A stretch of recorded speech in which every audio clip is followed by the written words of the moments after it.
Sa gitna ng diskusyon tungkol sa authenticity ng tinaguriang Cabral files, kini-question ngayon ang pang-aagaw umano ni Congressman Leandro Leviste sa mga dokumento mula sa opisina ni dating Undersecretary Catalina Cabral. Ang gate Leviste, may basbas ni Secretary Dizon ang pagkuha niya sa mga dokumento, bagay na itinanggi naman ng kalihim. Nakatutok si Joseph Moro.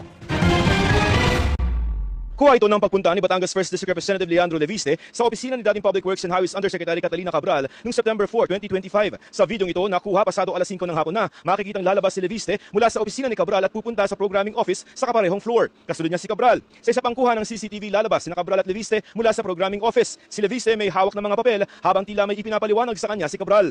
Ito yung opisina ni dating DPWH Undersecretary Catalina Cabral dito sa DPWH Central Office. Walang CCTV sa loob at ayon sa mga staff na nakausap natin, ang hindi nakita sa CCTV ay yung mga naging aksyon ni Batangas Representative Leandro Leviste kung saan may hinahanap siya ng mga dokumento kay Cabral.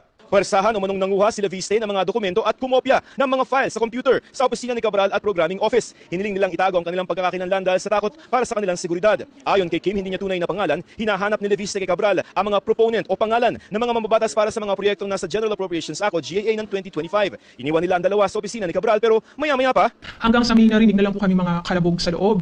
So, syempre po, si ma'am po kasi may edad na din ho and medyo frail na din po kasi yung katawan ni Yusek dahil sa edad niya.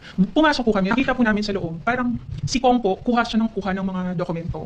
Hawak niya po yung phone niya, tapos binivideohan niya po lahat ng mga papel. Tapos si ma'am po, parang Kong, wag naman, ano po bang kailangan niyo, prepare naman na. Tapos that was the time na medyo tumataas na po yung boses ni Kong. Ang sabi niya po noon na, bakit may tinatago ba kayo? Ano to, public documents lahat to, dapat hindi niyo to tinatago sa akin, dapat binibigay niyo sa akin. may isang pagkakataon ding nasugatan si Cabral dahil sa pakikipag-agawan ng dokumento kay Leviste. Ang alam ko paper cut, nakikipag-agawan siya ng dokumento. Kay Yusek po, pagkapasok po namin, naalala ko po, yung kamay ni ma'am nakaganon, ang dami pong dugo sa damit niya, yung ibang papel po nun meron mga dugo din. Si Kong nagvi-video lang po. Nagtuloy-tuloy lang siya nagvi-video, nagtitake ng pictures. And then, doon na po kami nakiusap kay Kong na baka Kong pwedeng wag naman ganito. Wag naman. Kasi may sugat na po si ma'am eh. How was she reacting?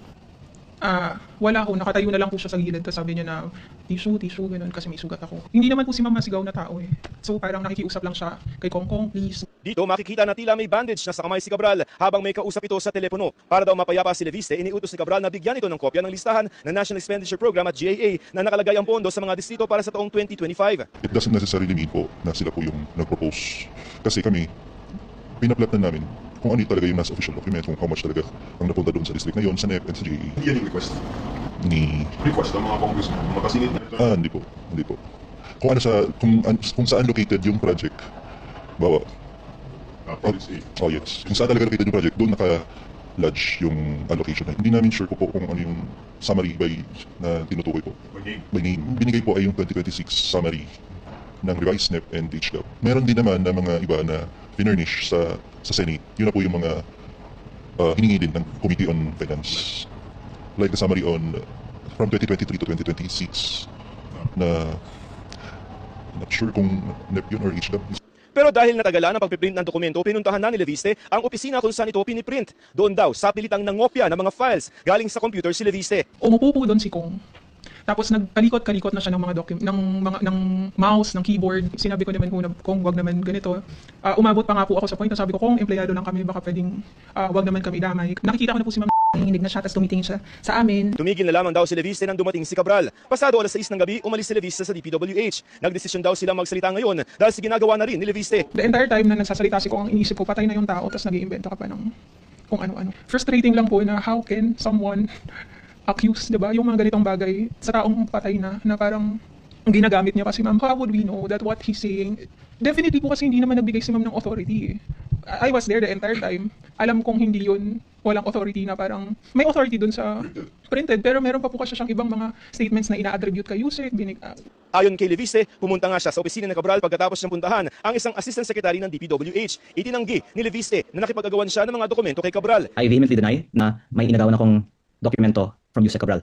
At ang tanong ko po, bakit ngayon lang po yung sasabihin kung totoo man yan? Tinanong namin si Leviste kung totoo rin na nangopya siya ng files mula sa isang computer at kung ano ang mga nakuha niyang dokumento. You were able to get some documents from the desktop.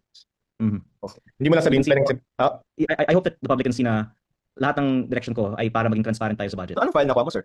Kung meron. Basta ang sinasabi ko kay Sec Vince, wag nang tanongin ng meron ako, ilabas mo ng lahat ng meron ka. Ang mga ginawa daw niya sa opisina ng Cabral may basbas ni DPWH Secretary Vince Dizon at hindi rin daw niya ginagamit lamang si Cabral. All of this was with the authorization of Sec Vince. Kasi muli, andun nga po si Yusek Cabral. Yeah. On the phone naman si Sec Vince. Wala naman nagsabi sa akin na huwag mong gawin yan. Bagay na itinanggi ni Dizon. It is a district breakdown, absolutely. Pero yung pagnakaw niya ng class computer, huwag yung imprimatur yan.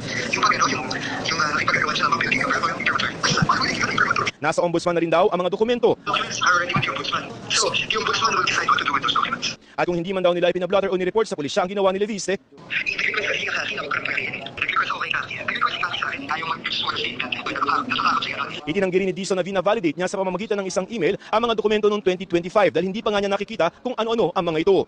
Nagtuon ko og gamay nga binisaya. Kadtong nakauban ko si Mayor Duterte sa Davao og 2013. Ipinagbilin ako ng aking ina na mag-OJT kay Mayor Duterte. Nung nakita kami, niyaya naman ako ni Mayor Duterte na sumakay sa kanyang taxi. Magpatrol daw kami ng Davao at manghuli ng kriminal. Sa buong Pilipinas, wala akong nakilalang leader na may tapang at malasakit katulad ni Mayor Duterte. Kaya naitanong ko, Mayor, you've done so much for Davao. Why haven't you run for national office?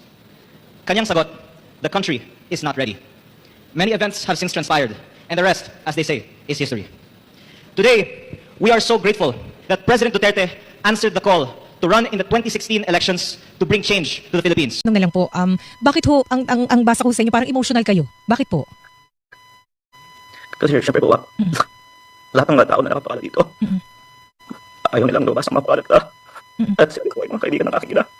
Pero, gusto silang malaman kung saan nagastos yung 3.5 trillion pesos sa DPWH. At nakakalungkot din na imbes na ilabas, mukhang pinagtatakpan pa. Kaya, sana si DPWH lang po at si Sec Vince Dizon ang maglabas nito. At hindi na lang hanapan sa akin na ilabas ko ang mga listang ito para si Sec Vince lang po ang maglabas. Walang question. At anyway, may kopya po ako. Kaya pwede ko pong i-corroborate kung ang inilabas niya ay buo at walang tinanggal na pangalan.